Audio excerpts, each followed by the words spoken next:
Hello everyone, I am Monica. Today our next chapter, that is a human eye and colorful world. So in this chapter we will discuss the important questions according to your board examination and the some important topic which are frequently asked in the examination. Okay. So first of all, to beauty of human eye, right? We know that thing कि हम लोग को जो vision के sensations मिल पाते हैं वो किसकी वजह से मिल पाते हैं? ह्यूमन आई की वजह से. अगर हम लोग ह्यूमन आई का बेसिक कॉन्सेप्ट देखें तो the human eye is one of the most valuable and sensitive sensitive sense organ, right? हमें जो भी सेंसेशंस मिल पाते हैं वो किसकी वजह से मिलते हैं? सिर्फ और सिर्फ आईज की वजह से. विजन के जो भी सेंसेशंस हमको मिलते हैं वो किसकी वजह से मिलते हैं? आईज की वजह से. So it enable us to see the wonderful world and the colour around us. हम लोग जो भी चीजें देख पाते हैं या जो भी चीजों को हम लोग आइडेंटिफाई कर पाते हैं किसकी वजह से? आईज की वजह से. आईज हमें सारे कलर्स और विजन की कैपेसिटी देता है. It is impossible to identify colour without eyes, right? अगर हम लोग आईज को क्लोज रखें सो ऑन दैट टाइम हम लोग कोई भी कलर को आइडेंटिफाई नहीं कर पाते. क्यों नहीं कर पाते? क्योंकि ये विजन के सेंसेशन हमको अल्टीमेटली कौन प्रोवाइड करता है? आई प्रोवाइड करता है. This all sense organ, the human eye is most significant one as it enable us to see the beautiful colourful world around us. हम लोग जो हमारे सराउंडिंग बहुत प्यारा सा वर्ल्ड देख पा रहे हैं वो किसकी वजह से देख पा रहे हैं? सिर्फ और सिर्फ आईज की वजह से. अगर हम लोग देखें तो ये बेसिक आईज का स्ट्रक्चर है. आई में कौन कौन से कंपोनेंट प्रेजेंट होते हैं? तो हमारी एक्वेस ह्यूमर होता है, प्यूपिल होता है, आइरिस होती है, कॉर्निया होता है, विट्रियस ह्यूमर होता है, फिर ऑप्टिक नर्व होती है, रेटिना होता है, सिलियरी मसल्स होती है, और जो मेन होता है जिसकी वजह से हम लोग को विजन की पावर मिलती है दैट इज अवर लेंस. तो इनको इसी को इस चैप्टर में इन डिटेल डिस्कस करना है. अगर मैं बात कर रही हूँ कॉर्निया की, राइट? आपको देखिए डायग्राम में आप देख पाओगे कॉर्निया मतलब ये वाला सेगमेंट आई का. ये देखिए ये जो सेगमेंट है उसको क्या कहा जाता है? कॉर्निया कहा जाता है. ये जो इनर वाला जो सेगमेंट है इसको हम लोग क्या बोल रहे हैं? कॉर्निया. तो कॉर्निया क्या करता है? Light enter the I through the thin membrane. Light जब हमारे आईज में इंटर करती है तो एक थीन मेम्ब्रेन से होती हुई आईज में इंटर करती है और उसी थीन मेम्ब्रेन को हम लोग कॉर्निया ऐसा बोलते हैं. It form the transparent bulge of front surface of the eyeball. Eyeball के ऊपर एक बल्ज आउट की हुई एक सरफेस को फॉर्म करती है. Most of the reflection of the light rays inter the I occur at the outer surface of cornea. मतलब ये जो रिफ्लेक्शन है कॉर्निया किसमें मदद कर रहा है? लाइट को रिफ्लेक्ट करने में. सीधा लाइट को आईज के अंदर इंटर करवाने के लिए हमको कौन मदद करता है? कॉर्निया मदद करता है. अब नेक्स्ट सेकेंड पार्ट होता है स्क्लेरा.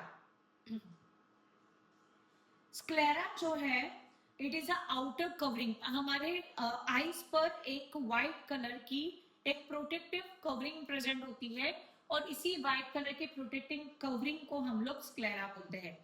आई बॉल जो है वो स्पीरिकल एक बॉल लाइक स्ट्रक्चर हमारे स्कल जो होता है उसमें फिट होता है जिसका डायमीटर होता है नियर अबाउट 2.3 सेंटीमीटर. इसको हम लोग बोलते हैं आई बॉल, राइट?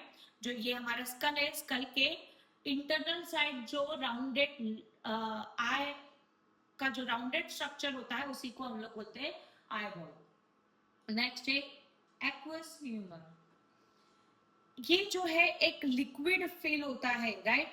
ये हमारे लेंस और जो प्यूपिल है उसके सराउंडिंग या कॉर्निया और लेंस के बीच में जो है वो एक, आपको समझ आ रहा होगा यहाँ डायग्राम के थ्रू, एक्वस ह्यूमर प्रेजेंट होता है. ये अल्टीमेटली क्या करता है? तो ये अल्टीमेटली हमारी जो आईज है उसको नरिशमेंट प्रोवाइड करता है. हमारी आईज को एक तरीके से नरिशिंग फ्लूइड का काम करता है ये. अगर हम लोग बात करें आइरिस की तो ये डार्क मस्कुलर डायफ्राम है जो हमारी आईज में जो प्यूपिल होता है, राइट? आपको देखिए यहाँ पे डायग्राम में आपको अच्छे समझ में आएगा. ये जो प्यूपिल होता है उसकी साइज को कंट्रोलिंग करने का काम भाई कौन करता है, आइरिस करता है। ओके, फिर आइरिस क्या है, तो आपको समझ में आ चुका होगा कि आइरिस जो है वो एक डार्क मस्कुलर पार्ट होता है जो हमारी प्यूपिल की साइज को क्या करता है, कंट्रोल करने का काम करता है। नेक्स्ट है प्यूपिल। तो हमारी लाइट में, हमारी आइज में कितनी लाइट इंटर करनी है ये कौन डिसाइड करता है, प्यूपिल डिसाइड करता है। तो प्यूपिल is a small opening in the middle of the I, middle of the iris through which the light enter in the eye। हमारे इसी पार्ट से जो लाइट है वो हमारी आईज में इंटर करती है। ओके, सो अगर हम लोग नेक्स्ट वाला पार्ट है लेंस, देखिए लेंस ये वाला हमारी आईज में कौन सा लेंस होता है, तो कॉन्वेक्स लेंस प्रेजेंट होता है। तो अगर लेंस की बात करें तो प्यूपिल के बैक साइड में एक लेंस प्रेजेंट होता है जो transparent flexible jelly like structure का बना हुआ होता है। और ये कौन सा लेंस होता है, कॉन्वेक्स लेंस होता है। Okay, by the action of ciliary muscle. अब ये कॉन्वेक्स लेंस जो होता है आपने देखा होगा डायग्राम में दोनों साइड से कॉन्वेक्स लेंस, ये रेड कलर की कुछ लेयर्स जो दिख रही है आपको इससे कवर होता है और इसी को कहा जाता है हमारा सीलियरी मसल्स। ये सीलियरी मसल्स दोनों साइड से लेंस को होल्ड करके रखने का काम करते हैं और जो लेंस की कंट्रैक्शन और रिलैक्सेशन की जो प्रोसेस है वो यही सीलियरी मसल्स करती है, राइट। अब एक होता है विट्रस ह्यूमर। विट्रस ह्यूमर मतलब अगर हम लोग हमारा आईबॉल का स्ट्रक्चर देखें, ये वाला स्ट्रक्चर, इसके अंदर जो भी लिक्विड सब्सटेंस बना हुआ होता है उसको विट्रस ह्यूमर कहा जाता है। ये हमारी आईबॉल को ऐसे फुला हुआ रखने का काम करता है, आईबॉल को एक टर्जिट स्ट्रक्चर प्रोवाइड करने का काम करता है। और इसी के साथ साथ ये हमारे आई को एक मॉइस्चर और एक नरिशिंग सिस्टम है। So vitreous humor is a clear fluid which fell in the eye between the lens and retina। retina और lens के बीच में fluid present होता है, right। ये हमारी eyes को एक proper accurate shape में बनाए रखने का काम करता है। और इसके साथ साथ में which light being transmitted through the retina, मतलब retina तक भाई lens से लाइट आ रही है उसको रेटिना तक पहुंचाने का काम ये कौन कर पाता है, सिर्फ और सिर्फ कौन कर पाता है, ये विट्रस ह्यूमर। नेक्स्ट है रेटिना। रेटिना हमारे आई का सबसे इंपॉर्टेंट पार्ट होता है जहां पर इमेज फॉर्मेशन होता है। देखिए ये आपको रेटिना दिख रहा है, मतलब internal part of the eye where, या स्क्रीन ऑफ द आई बोल सकते हैं इसको हम लोग, जहां पर इमेज का फॉर्मेशन होता है। So retina is a light sensitive screen, एक लाइट सेंसिटिव स्क्रीन है जो इमेज को फॉर्म करने में मदद करती है। ये बहुत डेलिकेटेड मेम्ब्रेन की बनी हुई होती है, इसमें बहुत सारी लाइट सेंसिटिव सेल्स प्रेजेंट होती है और ये जो सेल्स है वो इलेक्ट्रिक इम्पल्स क्रिएट करती है, image form by the lens into the electrical impulse. Okay, this electrical impulse, फिर ये इलेक्ट्रिकल इम्पल्स जो है वो ट्रांसमिटेड होते हैं टू दी ब्रेन, किसके थ्रू, एक नर्व के थ्रू जिसे कहा जाता है ऑप्टिक नर्व। देखिए यहाँ पर होती है ऑप्टिक नर्व। तो हमारे जो भी इलेक्ट्रिक सिग्नल्स आए हैं उनको ब्रेन तक पहुंचाने का काम कौन कर रहा होता है, हमारी ऑप्टिक नर्व कर रही होती है, राइट। ऑप्टिक नर्व का मेन काम क्या होता है कि ये जो ब्रेन तक इमेज, जो इलेक्ट्रिक सिग्नल्स मिल रहे हैं उन इलेक्ट्रिक सिग्नल्स को ब्रेन तक पहुंचाना और पूरी इमेज को आइडेंटिफाई करवाना, ये काम हमारा बेसिकली कौन कर रहा होता है, सो ऑप्टिक नर्व कर रही होती है। अगर मैं बात करूं प्यूपिल कैसे वर्कआउट करता है, right. So the iris make the pupil expand contract according to intensity of the light around us. मतलब भाई प्यूपिल को भी कंट्रोलिंग का काम कौन करता है, आइरिस करती है। आइरिस हैव द पावर कि वो प्यूपिल को जब चाहे तब वो बड़ा कर सकती है, जब चाहे तब वो छोटा कर सकती है। कैसे, तो आइरिस जो है वो लाइट के अमाउंट को आइडेंटिफाई करती है कि कब लाइट ज्यादा है और कब लाइट कम है। जब लाइट ज्यादा होती है मतलब ब्राइट लाइट होती है तो आइरिस कंट्रैक्ट द प्यूपिल, प्यूपिल क्या हो जाता है, कंट्रैक्ट हो जाता है। किसकी मदद से, आइरिस की मदद से। So that lens, so that less light enter the eye. तो उसकी वजह से क्या होता है कि कम से कम लाइट जो है वो आई के अंदर इंटर कर पाती है। और जब लाइट डीम होता है तो ऑन सिचुएशन, उस सिचुएशन में क्या होता है, तो प्यूपिल जो है वो एक्सपांड हो जाता है और प्यूपिल एक्सपांड होने की वजह से एक्सट्रीम अमाउंट में लाइट जो है या मोर लाइट जो है वो आई के अंदर इंसर्ट हो पाती है, राइट। जैसे अगर हम लोग बात करें, जैसे बहुत ज्यादा ब्राइटनेस है, आप जैसे ही कोई थिएटर से मूवी देखकर बाहर निकलते हैं तो ऑन दैट टाइम आपके प्यूपिल की साइज कंट्रैक्ट होने लग जाती है, और उसी कंट्रैक्शन का रीजन क्या है, तो वहां आई लाइट बहुत ज्यादा मिल रही है और उस लाइट को कंट्रोल करने के लिए भाई प्यूपिल ऐसा कर रहा है, ओके। और वैसे ही जब आप बहुत ज्यादा अंधेरे में कुछ देखने की कोशिश करते हो तो ऑन दैट टाइम आपका जो पिपिल होता है वो क्या करता है, वो अपनी साइज को इनलार्ज कर देता है, एक्सपांड कर देता है, जिसकी वजह से आप अंधेरे में भी इजीली देख पाते हो, राइट। अब अभी इसी पावर को एक्चुअली लेंस जो होता है हमारी आईज में वो सीलियरी मसल से होल्ड होता है, और ये सीलियरी मसल्स क्या करती है, तो हमारे आई लेंस की फोकल लेंथ को एडजस्ट करती है, और इसी फोकल लेंथ की एडजस्टिंग कैपेसिटी को हम लोग क्या बोलते हैं, पावर ऑफ एकोमोडेशन। अगर मैं बेसिकली समझाऊं कि पावर ऑफ एकोमोडेशन क्या होता है, तो the ability of eye lens to adjust its focal length, मतलब हमारे आई लेंस की ऐसी एबिलिटी जिसकी वजह से वो हमारी फोकल लेंथ को क्या कर पाती है, एडजस्ट कर पाती है, उसी को हम लोग बोलते हैं पावर ऑफ एकोमोडेशन, राइट। हमारी पावर ऑफ एकोमोडेशन कौन कंट्रोल करता है, तो प्रेजेंट सीलियरी मसल्स कंट्रोल कर रही होती है। सीलियरी मसल्स कैसे कंट्रोल करती है, तो देखिए सीलियरी मसल्स एक तो कंट्रैक्ट हो जाएगी और रिलैक्स हो जाएगी, दोनों मैकेनिज्म किस अकॉर्डिंग वर्कआउट करती है वो समझते हैं हम लोग। जब सीलियरी मसल्स रिलैक्स होती है तो आई लेंस जो है वो थिक हो जाता है, थीन हो जाता है, आई लेंस क्या हो जाता है, थीन हो जाता है, ओके। जिसकी वजह से उसकी फोकल लेंथ क्या हो जाती है, इंक्रीज हो जाती है, और जैसे ही फोकल लेंथ बाय इंक्रीज हुई तो हम लोग दूर के ऑब्जेक्ट को क्लियरली देख पाते हैं। और इसी के अपोजिट उल्टा जब कंट्रैक्शन होता है, तो कंट्रैक्ट जब हो रही है मसल सीलियरी मसल्स, तो उस टाइम पे हमारा लेंस जो है वो थिक हो जाता है, और जैसे ही लेंस थिक हो जाता है तो फोकल लेंथ जो है वो डिक्रीज हो जाती है, और फोकल लेंथ डिक्रीज होने की वजह से हम लोग पास के ऑब्जेक्ट को इजीली पढ़ पाते हैं या देख पाते हैं।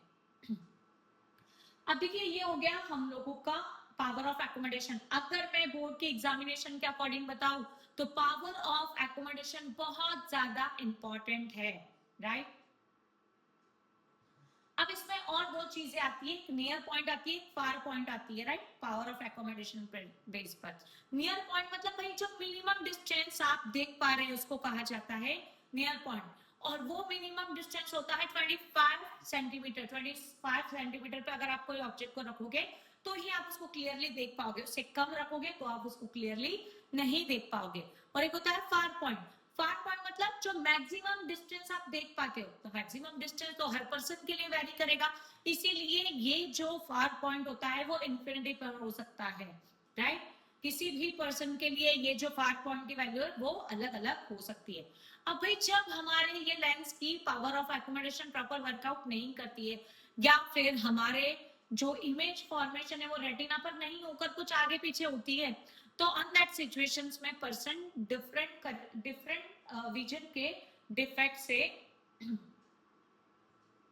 मतलब डिफरेंट जो डिफेक्ट्स होते हैं वो क्रिएट हो जाते हैं, राइट। पहला है मायोपिया। मायोपिया को कहा जाता है नियर साइटेडनेस या शॉर्ट साइटेडनेस, मतलब अल्टीमेटली जो डिसऑर्डर मुझ में है, राइट। हम लोग किसी भी पास के ऑब्जेक्ट को तो क्लियरली देख पाते हैं, बट दूर के ऑब्जेक्ट को देखने के लिए आंखें वर्कआउट प्रॉपर नहीं कर पाती, इसको कहा जाता है myopia, right. So person with myopia can see nearby object clearly, right.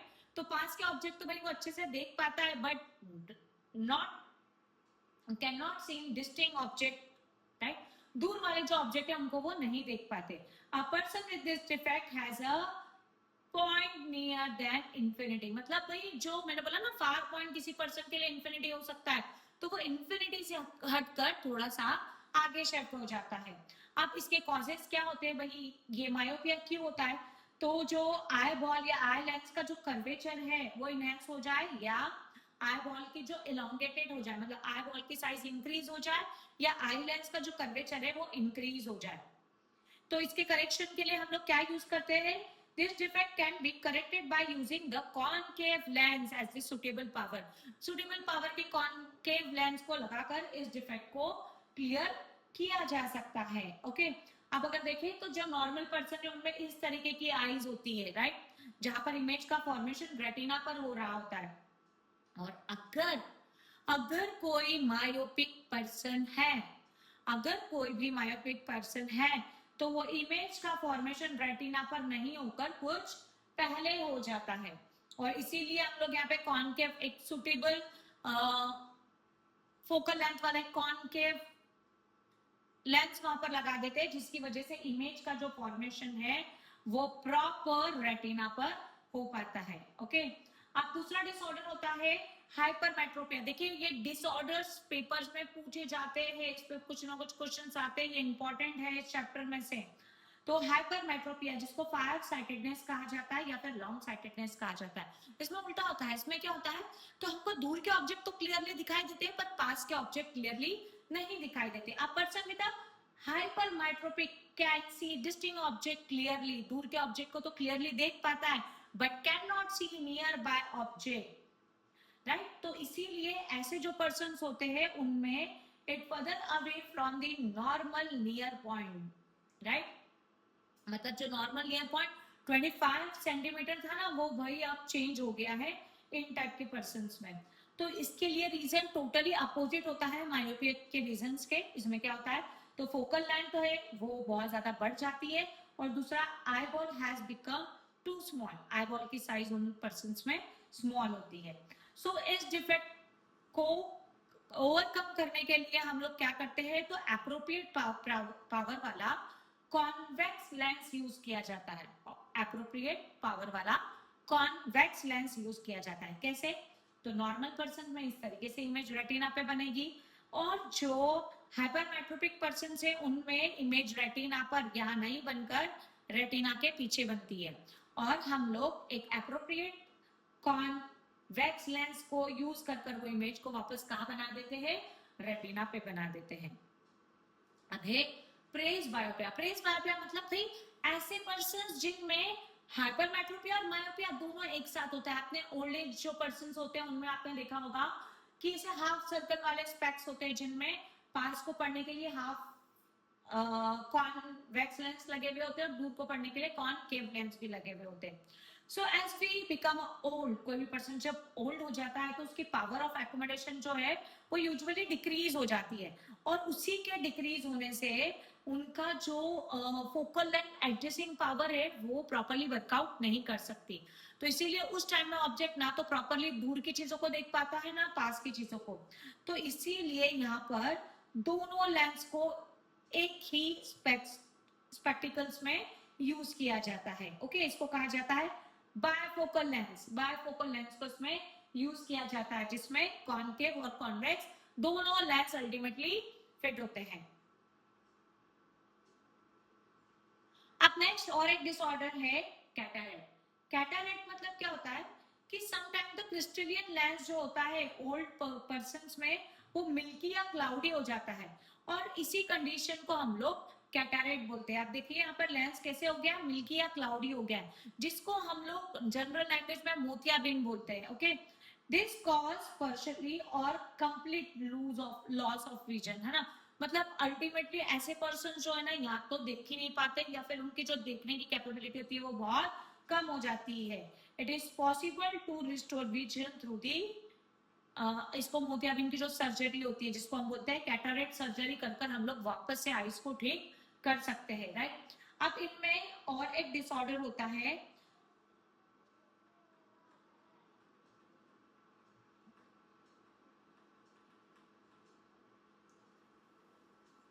Astigmatism, right. Astigmatism मतलब जहां पर जो ऑब्जेक्ट है वो हॉरिजॉन्टल वर्टिकल दोनों पे फोकस नहीं कर पाता, इस टाइप के डिसऑर्डर में, राइट. इरेगुलर कॉर्निया के शेप की वजह से ये प्रॉब्लम क्रिएट होती है या फिर लेंस के डिफेक्ट की वजह से ये प्रॉब्लम क्रिएट होती है, और इसके लिए हम लोग फिर सिलेंड्रिकल लेंस लगाकर इसका ट्रीटमेंट कर सकते हैं. एस्टिक अभी नेक्स्ट है reflection of light through the prism, right? Prism के थ्रू रिफ्रैक्शन किस अकॉर्डिंग होता है? तो अगर हम लोग देखें, प्रिज्म मतलब क्या है? ग्लास का पीस है जिसमें से लाइट रेस पास आउट होती है। लाइट रे पास आउट होने की वजह से रिफ्रैक्टिव इंडेक्स क्रिएट होता है वहां पर, उसी की वजह से वहां पर जो व्हाइट लाइट है वो 7 कंस्टिट्यूट कलर में डिवाइड हो जाती है। तो देखिए यहाँ पे सबसे पहले ये है एंगल ऑफ प्रिज्म, मतलब जब दो रिफ्लेक्टिंग सरफेस एक दूसरे को इंटरसेक्ट करती है तो उसको क्या कहा जाता है? ए से डिनोट किया हुआ एंगल ऑफ प्रिज्म। अब अगर ये वाले प्रिज्म में देखें तो एंगल ऑफ प्रिज्म कितना होता है? 60 होता है। ओके, फिर होता है एंगल ऑफ इंसिडेंट, जिस एंगल से लाइट रे इंसिडेंट हो रही है, प्रिज्म में एंटर हो रही है, ये है हमारा एंगल ऑफ इंसिडेंट।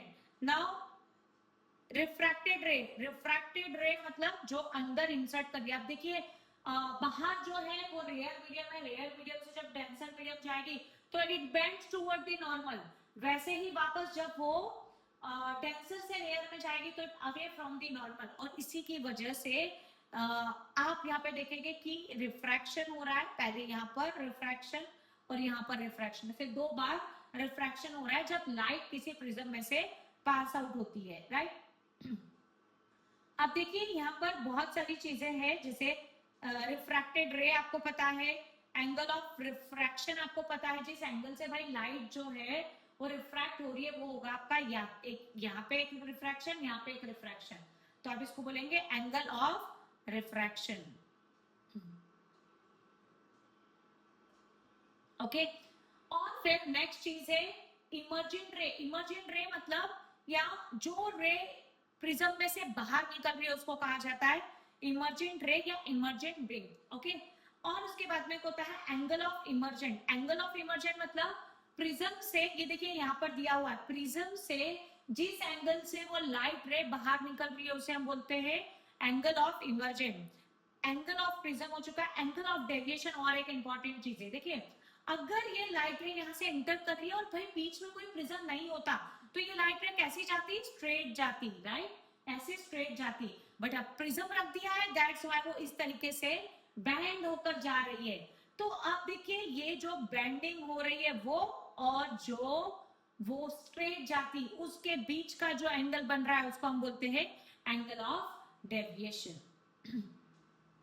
अब अगर हम लोग देखें तो स्प्लिटिंग ऑफ व्हाइट लाइट, अगर व्हाइट लाइट का स्प्लिटिंग किया जाए तो वो 7 कंस्टिट्यूट कलर में डिवाइड हो जाती है, which is known as a spectrum. So the sequence of the color as Vibgyor, जिसको हम बोलते हैं Vibgyor, ये आपको फर्स्ट अल्फाबेट के थ्रू आप 7 कलर्स को लर्न करेंगे। Okay, the band of 7 colour is called the spectrum, उसको हम बोलते हैं स्पेक्ट्रम। और जब लाइट डिस्पर्स हो रही, डिस्पर्जन मतलब क्या होता है? जब लाइट वो 7 कंस्टिट्यूट कलर में ब्रेक हो रही है तो इसको हम बोलते हैं डिस्पर्शन। और वो जो 7 कंस्टिट्यूट कलर्स का एक जो बैंड तैयार होता है उसको हम बोलते हैं स्पेक्ट्रम। ओके, आप देखिए और एक इंपॉर्टेंट चीज आपको पता है, व्हाइट लाइट जो है वो 7 कलर से बनी हुई है और उन्हीं 7 कलर को आप जब मिक्स करो तो वापस व्हाइट लाइट बन जाएगी। तो आप अगर एक प्रिज्म से व्हाइट लाइट को गुजारे तो वो 7 कंस्टिट्यूट कलर में डिवाइड हो जाएगी, और फिर आप जब उल्टा एक प्रिज्म उसके सामने रख दे तो जब ये वापस 7 लाइट प्रिज्म में से एंटर करेगी तो वो जब बाहर निकलेगी तो वो एक व्हाइट कलर की लाइट को फॉर्म करेगी। अब देखिए नेक्स्ट टॉपिक है रेनबो फॉर्मेशन। ये भी बहुत इंपॉर्टेंट टॉपिक है इस चैप्टर का, रेनबो फॉर्मेशन। ओके, अगर हम लोग रेनबो फॉर्मेशन पढ़े तो क्या होता है? Rainbow is a natural spectrum appear in the sky after the rain shower, है ना? जैसे बारिश होकर चली जाती है उसके बाद में जो ड्रॉपलेट एटमॉस्फेयर में बन जाते हैं वाटर के, और उसी में से जब सन की लाइट पास आउट होती है तो वो 7 कंस्टिट्यूट कलर में डिवाइड हो जाती है। It is caused by the dispersion of light by a thin water droplet. क्यों ऐसा हो रहा है? तो उस टाइम में जो व्हाइट लाइट है वो थिन वाटर के ड्रॉपलेट में से पास आउट हो रही है, और वहां थिन वाटर का जो ड्रॉपलेट है वो वर्क कर रहा है एज अ प्रिज्म के, right? A rainbow is always form in the direction opposite to that the sun, okay, that of the sun. Ultimately ये रेनबो का फॉर्मेशन सन जहां से निकल रहा है ना उसके अपोजिट साइड से होगा। The water droplet act as a small prism, they reflect and disperse the incident sunlight, then refract it internally. मतलब पहले वो रिफ्रैक्ट हुई, रिफ्रैक्ट होने के बाद में वापस इंटरनल रिफ्रैक्शन शो किया उसने, and finally refracted it again, it come out, और वापस रिफ्रैक्ट होकर वो क्या होती है, बाहर आती है रेन ड्रॉप के। और उसी की वजह से लाइट का क्या होता है, डिस्पर्शन ऑफ लाइट, फिर इंटरनल रिफ्रैक्शन, फिर डिफरेंट कलर में उसका कन्वर्ट होना, और फिर वो हमारे आईज तक एब्जॉर्ब होती है। तो इस तरीके से रेनबो का फॉर्मेशन ऑकर होता है। अब देखिए बहुत सारे कॉन्सेप्ट्स है, इसमें भी पूछा जाता है एटमॉस्फेरिक रिफ्रैक्शंस के जो छोटे छोटे कॉन्सेप्ट है, कि जैसे सनसेट और सनराइज के टाइम में जो वेरिएशंस होता है वो, फिर ट्विंकलिंग ऑफ स्टार्स, या फिर रेनबो फॉर्मेशन, ऐसे बहुत सारे, जैसे ब्लू कलर ऑफ स्काई, ऐसे बहुत सारे क्वेश्चंस इस पे पूछे जाते हैं। ओके, तो देखिए, the refraction of light caused by the earth atmosphere having air layer of varying optical density is called the atmospheric refraction। मतलब बहुत सारी एटमॉस्फेयर बहुत सारी लेयर से बना हुआ है, और वो लेयर में एयर का जो परसेंटेज है या एयर का जो रेशो है वो अलग अलग है, और उसी अलग अलग रेशो की वजह से क्या हो रहा है भाई, ऑप्टिकल डेंसिटी वेरी कर रही है, और ऑप्टिकल डेंसिटी की वजह से ही क्या हो रहा है, एटमॉस्फेरिक रिफ्रैक्शन ऑकर हो रहा है। अगर हम लोग बात करें ट्विंकलिंग ऑफ स्टार, तो स्टार की ट्विंकलिंग कैसी होती है, it is due to the atmospheric refraction of straight line. मतलब स्टार ने भाई अपनी लाइट इमिट की, वो स्ट्रेट लाइन जब बहुत सारी एटमॉस्फेरिक लेयर से होकर गुजरती है ना, तो उसमें रिफ्रैक्टिव इंडेक्स, मतलब रिफ्रैक्टिव इंडेक्स में चेंजेस क्रिएट होता है। The temperature and density of different layer of the atmosphere के वेरिंग, है ना, जैसे से हम लोग अर्थ की सरफेस की तरफ नीचे आते जाएंगे तो टेम्परेचर भी वेरी होती जाएगा, एटमॉस्फेरिक डेंसिटी भी वेरी होती जाएगी, बिकॉज एटमॉस्फेयर की लेयर भी चेंज होती जा रही है। So hence we have the different medium. तो इसीलिए क्या होता है कि जब हम लोग ऊपर से नीचे आते हैं तो लाइट रे, अगर लाइट ऊपर से नीचे आ रही है तो वो लाइट रे वेरियस मीडियम को क्रॉस करके आ रही है, right. Distinct star as a act as a point source, है ना, और जो ऊपर जो छोटे से स्टार्स है वो एक पॉइंट लाइट के सोर्स के फॉर्म में वर्कआउट कर रहे हैं। व्हेन दी स्ट्रेट, जो स्ट्रेट लाइट आ रही है वहां से वो इंटर कर रही है अर्थ पे, अर्थ के एटमॉस्फेयर में, अंडरगोज रिफ्रैक्शन कंटिन्यूअसली, तो उसमें क्या हो रहा है, वो लाइट में कंटिन्यूअसली रिफ्रैक्शन हो रहा है due to change refractive index. अब रिफ्रैक्शन होगा तो भाई रिफ्रैक्टिव इंडेक्स तो चेंज होगा ही। From the rare to denser, मतलब जैसे जैसे लाइट रे ऊपर से नीचे आती जाएगी तो it enter from rare to denser medium, atmosphere में आते आते वो डेंसर मीडियम में इंटर कर रही है, तो कैसा होगा, रेयर से डेंसर की तरफ वो आती जाती है, तो धीरे धीरे वो नॉर्मल की तरफ बैंड होती जाएगी। ड्यू टू दिस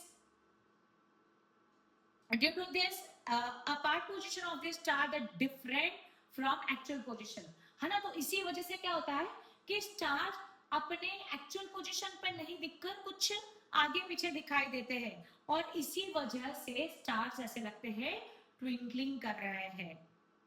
ओके, तो देखिए ये एटमॉस्फेयर जैसे ही ऊपर से लाइट आ रही है तो it band towards the normal, normal की तरफ बैंड होती जा रही है, और जब हम तक आती है तो एक्चुअल ऐसे रही है, पर दिख हमको इस सिचुएशन में रहा है, राइट। तो दोनों होना और दिखने में फर्क हो जाता है। अब और एक कॉन्सेप्ट पूछा जाता है इसमें, एडवांस सनराइज और डिले सनसेट, मतलब एक्चुअल सन आ गया होता है और फिर थोड़ी देर बाद हमें दिखता है, और वैसे ही सनसेट हो गया होता है बट हमें बाद में नजर आता है कि सन अब जा रहा है ऐसे। Actually sunrise happen when the sun is below the horizon in the morning, right। देखिए जब सनराइज हो रहा है तो ये हमारी ये हॉरिजन वाली लाइन ले लूं मैं, ये वाला जो है हमारा हॉरिजन वाला पोर्शन है, तो उस हॉरिजन के बिलो में होगा हमारा सन, राइट। कब, जब सनराइज हो रहा है तब। The ray of the light from the sun below the horizon reach our eyes because the refractive index of light। अब यहां से जब वो नीचे से लाइट को इमिट करता है तो वो हमें दिखाई देने लग जाती है लाइट, राइट। किसकी वजह से, रिफ्रैक्शन की वजह से, refraction of the light. Similarly the sun can see about the few minute after the actual sunset, और उसी तरीके से वो एक्चुअल सनसेट हो जाने के 2 मिनट बाद हमको दिखाई देता है कि अब सन नीचे जा रहा है. The sun is visible to us about 2 minute before the actual sunrise. मतलब जो सन, ये डिफरेंशिएशन कितना होता है? सिर्फ 2 मिनट का. जो सनराइज होता है और सनराइज होने से the sun is visible to us about 2 minute before at actual sunrise. जो एक्चुअल सनराइज होगा ना, उसके 2 मिनट पहले हमको वो दिखने लग जाएगा. क्यों? क्योंकि उसके लाइट इंटर हो रही है नीचे से ऊपर साइड. ओके. और जब सन नीचे जा रहा है ना, तो उसके लाइट जो है वो इंटर होगी नीचे साइड, वो ऊपर नहीं आ रही है. Okay. And about 2 minute after the actual sunset become atmospheric refraction. ये इंपॉर्टेंट चीज है, ध्यान दीजिएगा. अब देखिए स्कैटरिंग ऑफ लाइट मतलब क्या होता है. आपने कोलाइडल सॉल्यूशन 9th में पढ़ा हुआ होगा, राइट? तो इसी टाइप के जब कोलाइडल सॉल्यूशन में से आप beam of light pass out करोगे तो क्या होगा? ये स्कैटर्ड हो जाएंगे. The scattering of light is the phenomena by which the beam of light, मतलब अगर आप कोई भी लाइट की बीम के बीच में कुछ पार्टिकल्स को रख दो, तो वो पार्टिकल्स की साइज थोड़ी बड़ी होने की वजह से वो क्या करते हैं? लाइट के रेस को स्कैटर्ड कर देते हैं, फैला देते हैं, राइट? इसी को हम लोग टेंडल इफेक्ट कहते हैं, राइट? टेंडल इफेक्ट क्या होता है? तो जब कोई भी लाइट सोर्स के फॉर्म में आपने कुछ पार्टिकल्स को ऐड करवा दिया और वो पार्टिकल्स में मूवमेंट होगी और वो लाइट को क्या करेंगे? फैला देंगे. इसी इफेक्ट को हमने कहा Tyndall effect. Okay. Tyndall effect deal with the phenomena scattering of the light by the colloidal particles. किनके थ्रू होता है? कोलाइडल पार्टिकल्स के थ्रू होता है. When a fine beam of the sunlight enter a room, the particle present in the room become visible due to the scattering of the light by this particle. मतलब आपने देखा होगा एक अंधेरे कमरे में से थोड़ी सी रोशनी अंदर आती है तो वहां आपको कुछ पार्टिकल्स मूव करते हुए दिखाई देते हैं, राइट? ये पार्टिकल्स क्यों मूव करते हैं? Due to the scattering effect. इसी को आप टिंडल इफेक्ट बोलते हो.